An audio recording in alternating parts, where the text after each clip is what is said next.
We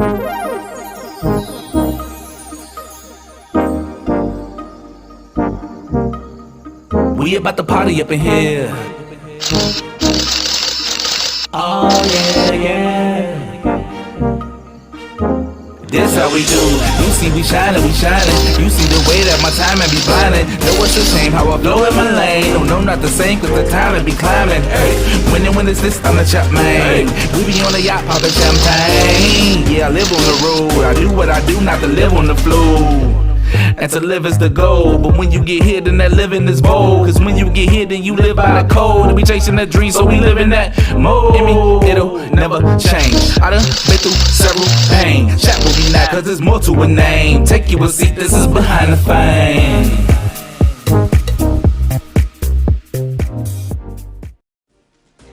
Welcome to Behind the Fame, where we get to know the person behind the celebrity name.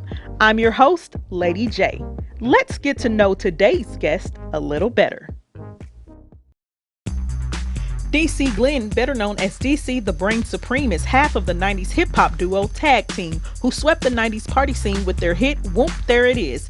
This song and duo has been featured on one of the biggest Geico commercials to hit the scene as it debuted during the Super Bowl last year.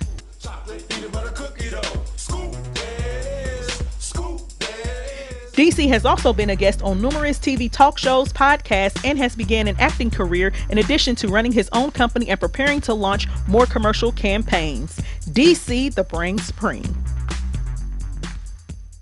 As you all saw with the intro video, I have none other than the amazing DC Glenn, aka better known as DC the Brain Supreme of the legendary hip hop duo Tag Team. And I know y'all know who he is. I know if even the young people, because y'all seen this in this song, featured in many commercials and television shows and movies and things of that sort. So I am so excited that he agreed to be my guest on today for Behind the Fame to share his own story, his personal story, because of course, as we all know, the whole concept behind this show is for you all to get to know the person behind the name, because a lot of us look at celebrities and think that, the only thing to them is the fame and what you see. So with that being said, thank you so much for being my guest today on Behind the Fame, DC. I'm so happy that you are here. Hey, I'm happy to be here. Awesome. So many people know you, as half of the legendary hip hop duo Tag Team. And a lot of people may look at you and think, okay, well, all of that success came easy. But we all know, a lot of us know that that's not true. Mm-hmm. So with that being said, before we get into, how you use your celebrity to now, and even then, help and inspire others, let's talk a little bit about your background. Like, where are you from? Where did you grow up at? And what was your childhood like? Well, I was left on a doorstep of these folks and just playing. I grew up in Denver, Colorado, and me and Steve met in high school in 11th grade, and Steve had a band. I wanted to be in that band because they play in the quad, and I was like, that's dope. And I worked in the truancy office, and down the hall there was a where it was always music, and that was Miss Davis's choir, and I was like, I gotta be in that choir. And then I went to my first high school dance, and it just was I seen somebody with 2 turntables and a microphone, and it just was incredible. I was like, I gotta be a DJ. And I became all 3 and mastered it and honed my skills and had a ball and went through adversity, messed up at parties, DJing, hit the wrong note singing, just all of that, right? But I am a person who does not quit, does not listen to what anybody has to say, and I keep it pushing. I play offense, and it works very well for me. And I went to college at Sac State and University in California, and that really helped me out because I seen a whole new world. And your freshman year in college, boy, you better watch out because you lose your mind. And I think I did, but I kept it together and I kept honing the skills. And by that time, the band had disbanded, but me and Steve stayed together as tag team. Okay. And yeah, and I started rapping. I started writing lyrics. I was in class, supposed to be studying. I'm writing lyrics. I got books and books of lyrics because I became good at it because I've always been a good writer. And my partner, Johnny Z, one of the friends that I stayed in our dorms, he had a 4-track. He got one for Christmas. And he didn't know what to do with it. And he was like, I don't know what to do with this thing. I was like, shoot, I'll figure it out. And I figured out the 4-track. And the 4-track, for those who don't know, is basically Garage Band, but in a tape deck back in the day. And they don't know nothing about that. They don't know about it. 4-track, you have 4 tracks to make a song, right? And you will use a cassette tape. So I made like 10 songs. My boy had an 808. I made like 10 songs and completed them, sent them to Steve, and he thought I was in the devil worship. But he was like, you know, because I was using everything. I was using pots and pans, screaming records, Halloween records. It didn't matter. I was trying to make songs. And he was like, but that's dope. You made songs. Because we had to go to the studio to make songs, right? And when you got to make songs in 16 hours, it wears on you. When you can do it at your leisure, that's when it's fun. And he got a 4-track, and then we just started making mixtapes, throwing them back and forth. And then I started getting better at DJ'd all the frat parties. And then my senior year, I went down to visit Steve and fell in love with Atlanta, Georgia. Came back, graduated, got my U-Haul, moved back down to Atlanta. Was trying to get a job at CNN because that was my major communications. And walked up in the Magic City. The DJ was having a bad night. For those who don't know who Magic City is, which you should know what Magic City is. It's probably the #1 adult entertainment complex. That's what I used to say. Welcome to the #1 adult entertainment complex in the land. Magic City, right? And DJ wasn't doing too good. I was like, shoot, I could do this. And I went to the owner, Michael Barney, Magic. It's like, hey man, you need a DJ? He's like, nah, but come see me Monday. When seen him Monday, he's like, I don't need no DJ, but I need a cook. I was like, all right, I can chef a little bit. And you can chef and you can be the backup DJ. And I maybe cook 2 salads, order of chicken wings. And the daytime DJ was like, yo, you the backup DJ. Can you, I got some errands to run. You can look out for me? I was like, yep. And he let me on his turntables. And they hadn't heard anything like me, being from California, coming to the South, talking correctly, just rocking the house. Because, you know, back then, that was the beginning of hip hop. There was only one question. Right. Can you rock a party? Can you move a crowd? Yep. And I did that well in California. And I just brought that to Atlanta. And by the end of the day, them girls loved me. They made more money than they ever made in their life because we partied because the party was rocking. And that Sunday we had a meeting. They have meetings every Sunday, and they were like, Magic, we want him. And he was like, all right, you up. And I was the head DJ. I've been the head DJ every club I've ever DJ'd ever since. And, you know, as time goes on, you know, we're making music, but we're hip hop, right? Mm-hmm. And just frustrated because we couldn't get anywhere. And I finally just realized, like, wait a minute, you in the South, you in the land of booty shake. So the Romans, you got to act like the Romans, right? Right. I was like, man, we got to make something up tempo. We got to make some bass music. He was like, man, I love bass music, but I can't make that stuff. And I was like, don't think bass music, think the essence of hip hop, because to me, the essence of hip hop is Planet Rock, right? Mm-hmm. Because that was the beginning of the B-boy era. Right. And I just, you know, I had songs that I was working on, tried to match him, and he was working on the beat, and I went back to him, and I was like, I got it. The song I'm gonna do is called Whoop, There It Is, because it's like a party saying, throw your hands in the air and, you know, wave them like you just don't care. Mm-hmm. And he was like, cool, this is what I got. And he had the Planet Rock beat, you know, it just was just tight, right? Mm-hmm. And I was like, that's what I'm talking about, because it felt like East Coast, West Coast, and down South. We went to the studio, we made the song, and I had to work that night. And that night I popped the cassette in, and to this day it's the biggest record I've ever played the biggest response ever. And I knew I had one. And this is like August 92. And but my hubris is kind of in the way because I'm thinking hey, any record I make is going to be the bomb. So I stopped playing for a while. And then one of the girls like, how come you don't play that record? Whoop, there it is. And I was like, I got you. Played again. Same thing happened. There was a record company exec, Alan Cole from Columbia Records. He was like, give me that. He was like, who is that? And I was like, that's me, man. He was like, man, give me that record so I can go to New York and get these folks this thing because I'm about to go up there. New York, I get a call from Columbia Records, and I was like, "Ooh, I know how to do it now." And I just started carpet bombing everybody.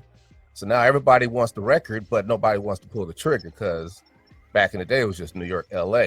They kind of looked down on the South and anybody else who wasn't New York and LA, right? Right. And I almost gave up, right? But this is one of the things where I never give up. And I talked to a young lady named Lisa McCall. She was like, you need to talk to Al Bell because he had the Daisy Dukes record last year and it went gold. And I was like, oh, okay. And I called him. He didn't call me back for 2 weeks. And I said, okay, I guess that ain't happening.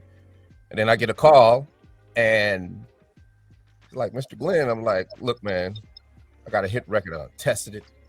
It's going down, right? I said, you got to sign us. He was like, okay. I was like, wait a minute. You ain't even heard the record. Right. And I'll never forget these words. He said, brother, I don't have to hear the record.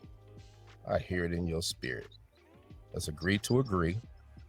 And I gave my 2 weeks in Magic City, signed a messed up record contract. And in a month and a half, we were platinum. The rest is history. Mm-hmm. Listen, when you are doing what you love, Bible says your gift will make room for you. Everybody in my family trained me.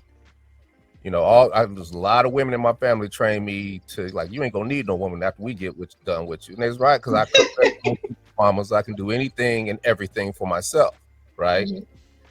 So as time goes along, any type of adversity that hits me, I always come up with a solution. That's why they call me DC, the Brain Supreme.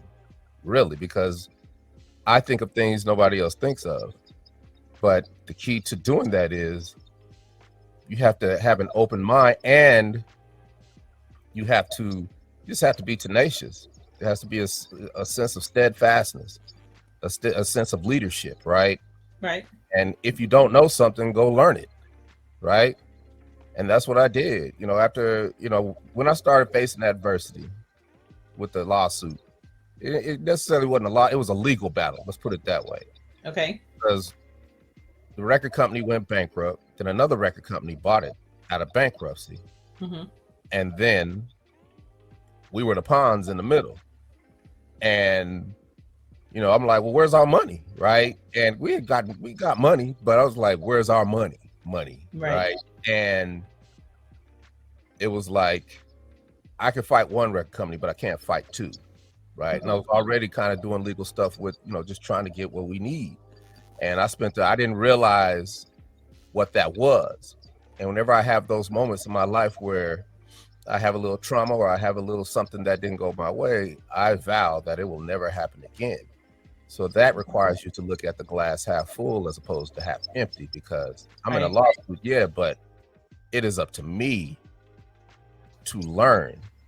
So I basically just became a paralegal because I knew I would have my day in court. So every move that both sides made, I studied. I learned what emotion was. I learned how you get a case brought before a district court. I learned all these things. And then we used to go to the record company and they would give us a big stack of papers of all the stuff we saw, just everything. I had all the paperwork, articles, everything. Mm-hmm. And I was like, I can't do nothing with this. I ain't about to get on a plane with this. And I'll put it in a FedEx box, send it to my mom. She put it in a trunk in the basement. So I had everything. And I organized it, put it together. It's called Discovery. And when it's time when we had our day in court in 2015, I had to find a lawyer, gave that lawyer that big box of Discovery that cut down on half my cost. I know exactly what they're saying to me. And they came up with 4 or 5 ways for us to prevail. And we did at a cost, but looking at the glass half full, I gained valuable knowledge on how to deal with the situation that I was in. And when you do that, not only do you deal with the situation that you're in effectively, you are laying the groundwork to deal with situations in other realms, right? So it just worked out for me. And then it was like, okay, so we kind of got beat out some money. That's never going to happen. So let me become financially literate. Has there ever been a period throughout your career where you felt like you faced something that seemed impossible? And if so, what was that? How did it affect you mentally and emotionally? And how did you get through it? All the time, right? Like, I mean, just life, daily struggle, being broke sometimes, not necessarily broke, but not where you want to be, right? Or getting fired from a job, or people playing with your money, or just not being able to achieve your vision and your goals and your dreams. Because when you have a hit record and then it's not a hit no more, that's traumatic if you're not prepared. Yeah, I can imagine. And I was not prepared, but I'm a hustler, so I drove through it, right? And I don't really, I can, physically, nothing really has happened to me. But just the fact mentally going through a lawsuit, and here's the thing that's so traumatizing. And it's not though, because I learned over the years how to deal with it. One thing that was traumatic, okay, is this the year Whoop There It Is going to end? Is this the year Whoop There It Is going to end? Well, I'm in the movie theater and I'm looking at Will Ferrell dance on a table to Whoop There It Is, and Elf, Whoop There It Is not going to end, right? Right. So it's up to me to get my money. Not anybody else, not no managers, not no booking. It is up to me to get my money, so you better get to work. That's traumatizing when you realize that. But you work, but you have to sequester those emotions. Like I said, you gotta look at the glass half full, not half empty. Right. How am I gonna capitalize on this situation? If I just dealt with the trauma of it, I wouldn't be where I'm standing right now. But I have learned to sequester my pride, sequester my ego, deal with my emotions to keep my mind open to the possibilities that stand all around the world for me, right? And I've done that effectively over the years. So as time goes on, all I do is buy time to hone skills. And everybody's negative. DC, you can't do all that. You a jack of all trades, master of none. Like, okay. You ain't doing that. You ain't making no money doing that. Why are you doing that? You ain't making no money. It's not about that. And what they don't understand is that if you live long enough, you hustle hard enough, you learn how to learn, and you do your thing, you become masterful at all those trades. And then they become one, and then they all serve you later in ways you can't even imagine. And as that progression goes, you get better and better and better. So anytime something hits you, you can deal with it effectively because you're not dealing with it with your emotions. You're dealing with it straight up. So even with the lawsuit, they came at us like, well, we lost the lawsuit and we're going to take what you got. So if we can't have it, nobody else can't have it. That's traumatic. I had to fight, right? But then I was prepared, right? Preparation, yes. You know what I'm saying? All that discovery, when it was time, they trying to take my cookie. Get them. Because I've put it together for you. And they got them. And they were alleviated from the thing. And then we just had to make the deal with our thing. And we, like I said, we prevailed. And, I've battled depression because after that, I laid in the bed for a whole month, right? Because what am I going to do? Because I retired from DJing because I didn't want to be a 50-year-old DJ. That was traumatic because I've been DJing since I was a kid, right? But I had to take that leap of faith because I knew I had trained. I had trained in voiceover. I've been training in voiceover since 2008, right? And it was hard. And 2017 August, I'm laying in the bed and I get a call. Hey, DC, we love your voice. we got $10,000 for you. Oh, I know what I'm gonna do now. And voiceover has saved me time and time again because I didn't quit. The owner of the People Store comes in the office. I'm up there one day, and she's like, "I love your face. Put him on camera." What that mean? You an actor now, dog? What? When you thinking about it, I was thinking about it, but I just want to do a little extra stuff like Right. that. Like, nah, we put you in the game. Or if they put me in the game, pressure's on now. I gotta become an actor. Right. And I was in class. I went to my first class at a Whole Foods, and I was hooked. And I've been in class every day, sometimes 2-3 times a day. On the weekends, I do workshops. I would come early just to help the coaches set up. I would leave late, walk them to their cars just so I can get more acting knowledge. I condensed my acting training in a way that I booked after 4 months for my first commercial, right? But I'm not, I still got work to put in because acting is hard. So I did all that till the pandemic. And I'll never forget, before the pandemic, I had booked my first national. See, everything else has been local and regional. I booked a national Pizza Hut commercial for March Madness. And because I changed my approach to auditioning, and all of a sudden, boom, pandemic hit. But pandemic is the greatest thing that ever happened to me because it forced all of us to stop at the same time. Right? We are all at the starting line again. We are all in the Serengeti together. What are you going to be, predator or prey? Right? For the next, it was March 2020. Back when everybody, we thought everybody was going to turn into zombies and start eating each other. I was in the crib grinding 2-hour sessions every day, reinventing myself with voiceover, and I started booking instantly. Then a month later, my acting coach in LA calls me, and now she's like, "We got a movie in Nebraska that I'm casting for. You get to Nebraska?" I was like, "Hey, I got a hazmat suit," and went to Nebraska, shot my first movie. Then got an opportunity to shoot my second movie a month later. Then I did a fall campaign for Publix. Then I got on Tyler Perry, House of Pain. Then here come Geico, right? Did not quit. I learned how to learn. Right. And I kept it moving, right? And it just is, for me, it is the proof that you can do anything you want to do, right? It's just about getting all that noise out of the way. And people ask me all the time, DC, how do you not fear it?